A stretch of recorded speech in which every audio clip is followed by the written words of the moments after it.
नमस्कार सभी को। आज हम मुख्य धारा क्या होती है, किसे कहते हैं, इसके बारे में अध्ययन करेंगे और समझेंगे कि मुख्य धारा का क्या महत्व है।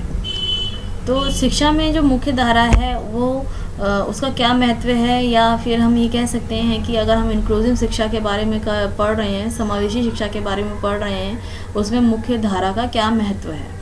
तो मुख्य धारा के बारे में आज हम अध्ययन करते हुए जानेंगे कि विकलांग बच्चों के लिए मुख्य धारा के प्रावधानों की आरंभ या मुख्य धारा की व्यवस्था कब से की गई। तो मुख्य धारा शिक्षा में मुख्य धारा का तात्पर्य है विकलांग बच्चों को सामान्य विद्यालय में ही शिक्षा दी जाए, ना कि अलग विशेष विद्यालय में। अर्थात यहाँ पे जो विकलांग विद्यार्थी हैं और जो सामान्य विद्यार्थी हैं उनको एक ही कक्षा में और एक ही विद्यालय में शिक्षा का प्रावधान दिया जाए, ये मुख्य धारा कहती है। स्टीफेंस, ब्लैकहार्ट एंड मैंगिल ओसिया 1983 के अनुसार इन्होंने अपने विचारधारा या अपने विचार यहाँ पे मुख्य धारा के प्रति रखे हैं, जिनमें उन्होंने कहा है कि मुख्य धारा का अर्थ है कि कम मात्रा में विकलांग बच्चों की शिक्षा सामान्य कक्षा में होना। यह अवधारणा कम बाधित वातावरण के समान है। नेक्स्ट हम दूसरी परिभाषा पे अगर जाते हैं तो देखते हैं कि कासेर एंड लाइटेल के अनुसार विकलांग व्यक्ति को सामान्य विद्यालय या सामुदायिक वातावरण में रखने की प्रक्रिया ही मुख्य धारा है। यह पद अब स्वीकार नहीं है क्योंकि इसका संबंध समझ में आता है कि विकलांग बच्चों को सामान्य विद्यालय में बिना उनकी आवश्यकता अनुसार सहायता दिए जाने से है।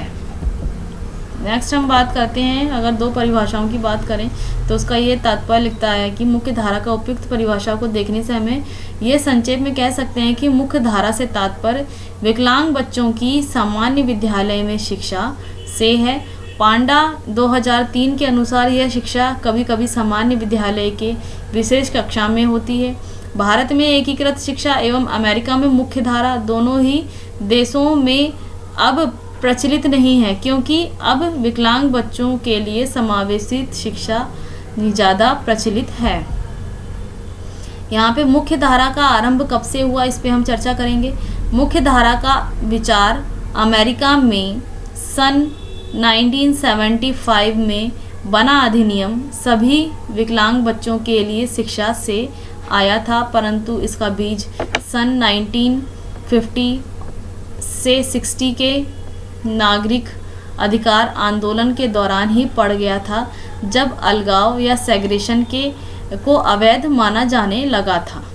इस अधिनियम में कहा गया है कि सभी बच्चों की शिक्षा कम बाधित वातावरण में हो, अतः इस अवधारणा की शुरुआत हुई ताकि विकलांग बच्चों को विशेष विद्यालय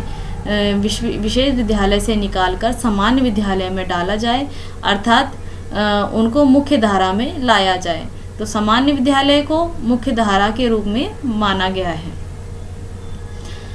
पांडा 2003 का कहना है कि मुख्य धारा में सभी विकलांग बच्चों को नहीं रखा जाता है, बल्कि कम मात्रा में विकलांग बच्चों को ही सामान्य कक्षा में शिक्षा दी जाती है, तथा यह शिक्षा सामान्य कक्षा में ना देकर सामान्य विद्यालय के अंतर्गत विशेष कक्षा में दी जाती है। अर्थात हम ये कह सकते हैं कि मुख्य धारा की शुरुआत अमेरिका में उसी समय हुई जिस समय भारत में एकीकृत शिक्षा की हुई थी। मुख्य धारा का मुख्य उद्देश्य था विकलांग बच्चों को विशेष विद्यालय से निकालकर सामान्य विद्यालय में शिक्षा देना। कुछ विशेषज्ञों का मानना है कि सामान्य विद्यालय में सभी विकलांग बच्चों को